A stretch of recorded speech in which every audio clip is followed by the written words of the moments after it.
Hi, I'm Megan. Welcome to today's live reading of Triple Trouble at Amberwood by Eleanor Dixon, presented by Itsy Bitsy Book Bits. Join me. Chapter 1. Lauren grabbed the towel she'd left on an empty box and wiped the sweat off her neck. She picked up her water bottle and took a long slug as she watched Allison, Ethan, and Mark working on pirouettes on the other side of the stage.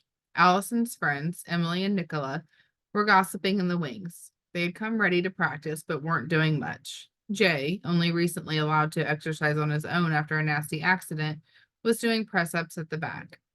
Perhaps, Lauren thought as she watched him, she should ask Jay to help her with her brises. He was brilliant at beaten jumps, and if she didn't improve hers, Miss Radcliffe might not put her in for the exam. Jay glanced up at her at that moment. Then he looked away, his face red. Probably from the effort, Lauren thought. She put down her bottle, rolled her shoulders, and took a step towards him. But at that moment, the auditorium doors crashed open, and Katie, Lauren's best friend, came racing down the aisle. Her cheeks were flushed, and her soft auburn hair bounced on her shoulders as she ran. Lauren, Katie called, waving a piece of paper above her head. Have you finished practicing? I've got something really important to show you. Intrigued, the other year nines stopped working and waited for Katie to reach the stage.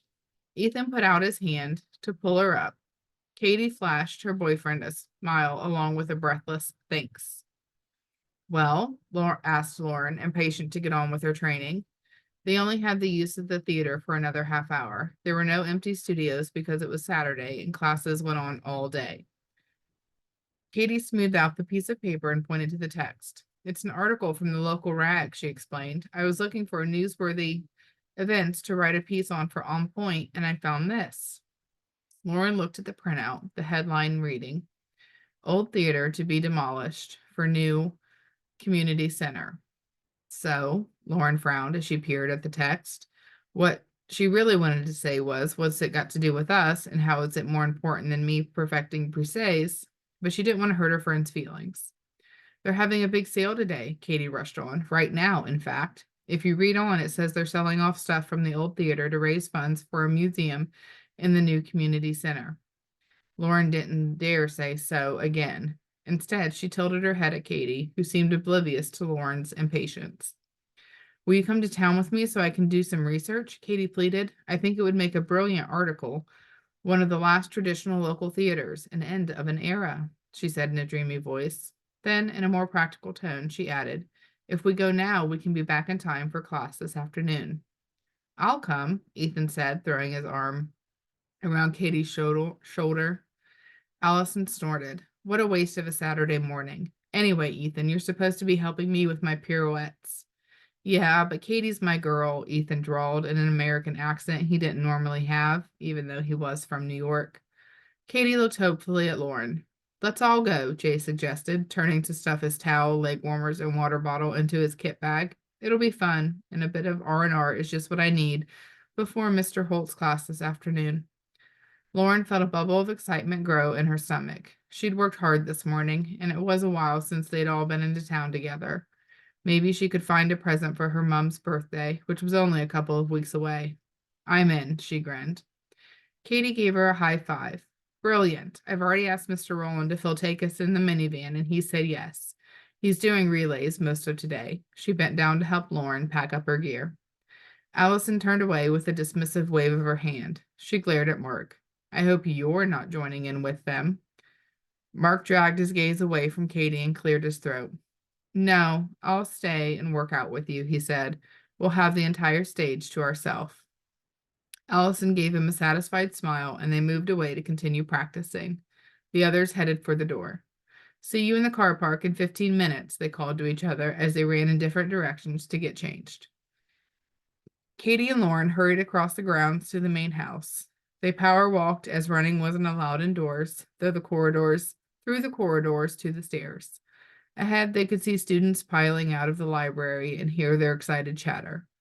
Neary's astronomy meeting must have gone well, Katie commented. Lauren chuckled.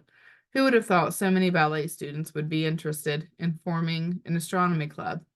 Either Neary's got mega persuasive powers or we're missing something. Maybe she's pulling rank, Katie grinned as she stepped back in. as she stepped back to let the younger students pass. Most of them seemed to be year 7, with a smattering of year 8. She smiled at a slender, diminutive girl with a black chessboard hairstyle, who stopped in front of her and Lauren. "Hey, Neri," Lauren said. "Looks like it went well."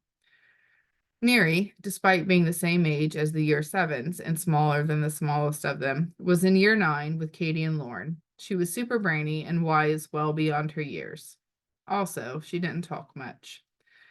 A shrug of her shoulders and only the merest hint of a smile let on that Neri was pleased with her morning. Standing beside her, however, was Olivia Richards, a year 7 student, and she was brimming with enthusiasm. "Neri made it so interesting," she said. "Did you know it cost NASA $12 million for just one full spacesuit?" I have to admit, I didn't," Lauren murmured, careful not to catch Katie's eyes. "Or that Saturn could float on water," Olivia continued. Lauren shook her head. She didn't trust herself to speak without giving away her amusement. "It's the only planet in the solar system that would," Olivia declared. She hitched her bag further onto her shoulder and looked at Neri. "Do you want to come with me to the theater? I think some of your year are practicing in there. We could watch." "There are a few in there," said Lauren, finally in control of her voice, "but only Allison and Mark are actually doing anything." She turned to Neri. "We're going into town with Ethan and Jay. Do you want to come?" Neri's face lit up and she nodded. Olivia turned away. "Well, I'm going to see what tips I can pick up from Allison," she announced. "She's so brilliant, isn't she?" Luckily, she didn't wait for an answer. Lauren, Katie, and Neri rolled their eyes and hurried towards the dorms to get ready. As they clattered up the stairs 2 at a time, a soft blue haze formed on the landing. Slowly, it solidified into the shape of a young girl with blonde ringlets and wearing a dress of cornflower blue topped with a white pinafore. "What's all the excitement?" asked Grace the ghost, looking directly at Lauren. Neri linked arms with Katie and pulled her into the dorm. Katie, who was the only one oblivious to Grace's presence, flashed a surprised look at Lauren before disappearing through the door. Lauren hung back slightly. As soon as the coast was clear, she told Grace their plans. "Oh, an outing." Grace's eyes lit up. "I never went to that theater because Papa thought it would be too rough for me. He preferred to take me and Mama to London to see plays. But I think the servants used to go there sometimes. I'll come with you." "That's what being free to leave Amberwood Hall is all about," Lauren reminded her and raced into the dorm to get changed. The boys were already in the car park by the time the girls joined them. Rodney, Amberwood's other resident ghost, was drifting beside them. He was pretending to be interested in their conversation and was nodding sagely at each boy in turn. Lauren had to bite her cheek to stop herself from laughing. Only she and Neri could see the ghosts, so Lauren wouldn't be able to explain why she was so amused. Rodney spotted them and swooped towards them with a cry. "I'm coming too, Miss Lauren.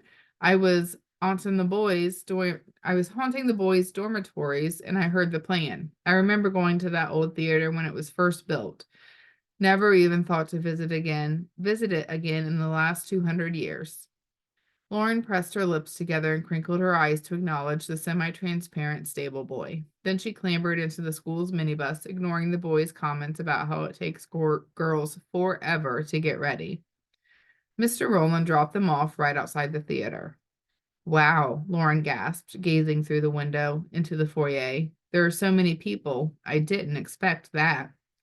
The friends followed a queue of people into the theater. It was packed. All around the walls were stalls selling secondhand goods of all kinds, not just theater memorabilia.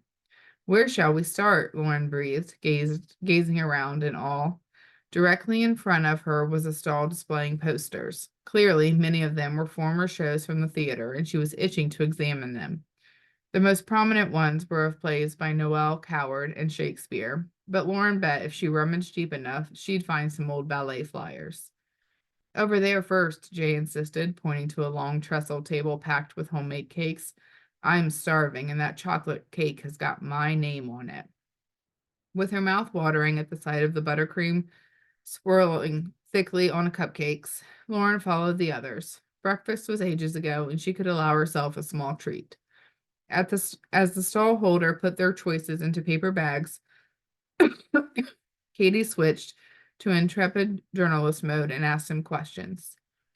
Oh, yes, he replied to the one about the popularity of the new project. We're all looking forward to having a proper community center. It's going to be great because, as well as meeting rooms, there'll still be a small auditorium for plays and stuff like that. The council isn't being stingy with their budget. Then what's all this in aid of? Lauren gestured to the stalls lining the room before she took the bag with her cupcake in it. We're collecting funds for a room to be set aside as a mini museum, the man confided. That way, those who were against pulling down the old theater still get a part of it to keep. It'll display posters, costumes, bits of scenery, props, you know, the sort of thing. The history of the place. Anything that's too big or too shabby is being sold off today. He turned to serve another customer. We should find someone who's not quite so busy, Katie said, gazing around the room. The stall holder heard her and glanced over while waiting for a credit card transaction to go through. You need to talk to Harry, he said, nodding towards a gray-haired man in overalls who was about to go through a door backstage. He's been caretaker here forever, and his dad before him. He's in charge of the museum room now and will tell you anything you want to know. The group thanked him and moved away. Eating their cakes, they squeezed through the crowds, poking through the strange, dusty things that had been dragged from backstage. Grace floated companionably beside Lauren, but Rodney had already swooped up to the rafters to see what mischief he could get up to. Neary stopped to delve into a box with old theater programs, and she waved at them to go on without her. Then Jay stopped by a strange-looking contraption. I think this is an old special effects machine, he said in awe. He started to examine it, and soon he and Ethan became engrossed. Just you and me, then, Lauren grinned, linking arms with Katie. And me, said Grace, floating along beside them. Don't forget me, called Rodney, gliding down from the rafters. They headed for the door, following the caretaker.